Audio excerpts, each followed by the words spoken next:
I know last time I talked to you, you said you had decided to come back. Since then, obviously, there's been a new staff change. Is that still the plan, or did you need to talk to the coaching staff about that, or did they approach you about it? How did that kind of go? Yeah, I sat down with Coach Fickle and we had a great conversation, and it kind of made me feel, like the same. Like I definitely still plan on staying here and being a part of this team.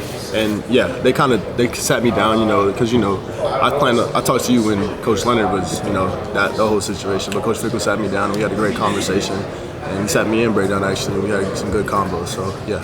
What did he just kind of have to say? I don't know if you had a foot out the door or anything, but what did he just kind of have to say that assured you, your future was still okay here? Yeah, no, I wouldn't say I had a foot out the door or anything like that, but it was more so, I kind of needed some thoughts on where he thought the offense was going, what he thought, how he planned on using running backs, those type of questions, and he definitely answered them and made me feel content. I know your days are kind of numbered at Wisconsin, but it looks like they are going to do some different things with the offense, and just landed some quarterbacks that this program kind of hasn't seen before. What are your thoughts on the way things are going to move after this game?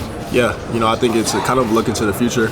I think we need to do some things that kind of open up, give us some space as running backs, but just as an offense and in general. And I think Coach Fickle, Coach Longo kind of have those things in mind, and I'm excited to be a part of it.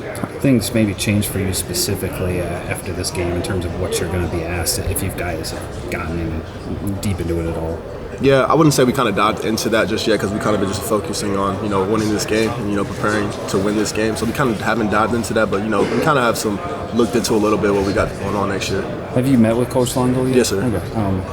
Obviously, you played a little bit against him while you're at Clemson. I don't know how much you're watching the offensive side, but what do you kind of know about what he likes to do?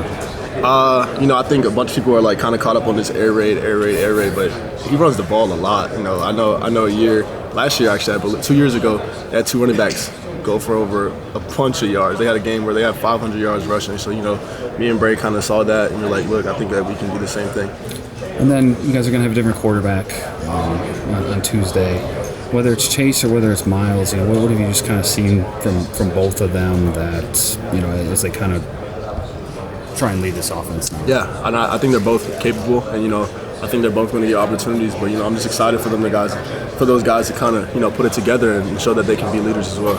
And then, during bowl prep, it's obviously a good chance for young guys to kind of get some reps. Who's kind of jumped out to you on either side of the ball? I would say on defense, Austin Brown.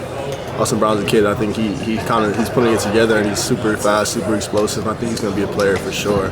Offensively, I believe I'll say there's a couple guys. I would say Chris Brooks for sure.